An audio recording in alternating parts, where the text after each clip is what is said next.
Hi friends, எல்லோருக்கும் வணக்கம். எல்லோரும் எப்படி இருக்கீங்க? நல்லா இருக்கீங்களா? இன்றைக்கி அந்த கதையோட அடுத்த பகுதியை தான் பார்க்க போகிறோம். அதுக்கு முன்னாடி நீங்கள் செய்ய வேண்டிய விஷயம் என்ன அப்படின்னு கேட்டிங்கன்னா, மறக்காமல் அது சேனலை சப்ஸ்கிரைப் பண்ணிக்கோங்க.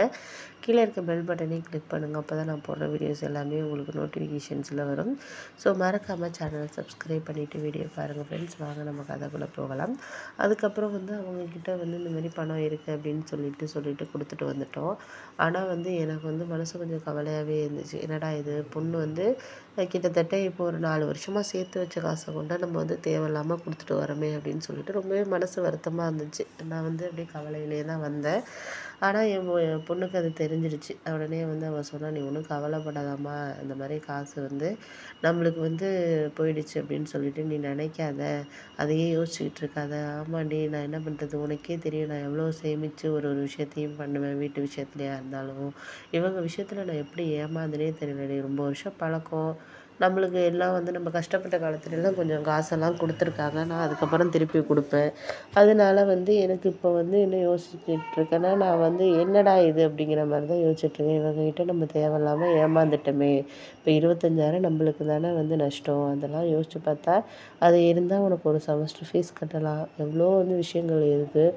வீட்டுக்கு ஏதாச்சும் ஒரு வேலை பார்க்கலாம். என்ன பண்ணுறது சொல்லு. இப்போ அப்பாவுக்கு அந்த விஷயம் தெரிஞ்சிச்சுன்னா, நாளை பின்ன தெரிஞ்சிச்சுன்னா என்ன ஆகுது? அதெல்லாம் தெரியாதும்மா, தெரியறதுக்காகவா நம்ம இவ்வளோ மறைச்சி செய்கிறோம். அதனால் அதெல்லாம் யோசிச்சுக்கிட்டு இருக்காத, நீ தேவையில்லாமல் எதையும் யோசிச்சு கவலைப்பட்டுட்டு இருக்காதம்மா அப்படின்னு சொன்னோடனே, இல்லடி என்னதான் நீ சொன்னாலும் ஆறுதல் சொன்னாலும் நான் மனசு எனக்கு கவலையாக தாண்டி இருக்குது அப்படின்னு சொல்லிட்டு சொன்னோடனே, சரி சரி விடுமா, அதெல்லாம் பார்த்துக்கலாம். நம்ம இதை நீ யோசிச்சுக்கிட்டு இப்போ தேவையில்லாமல் மனசை போட்டு குழப்பிட்டு உடம்ப போட்டு இது பண்ணாத, நம்ம பார்த்துக்கலாம் அப்படின்னு சொல்லிட்டு நாங்கள் வந்தோம். இப்படியே ஒரு ஒரு வாரமாகவே அம்மா முகம் சரியில்லை. அப்பா கூட என்னம்மா விஷயம் என்ன ஏதுன்னு கேட்டுக்கிட்டு இருந்தார்.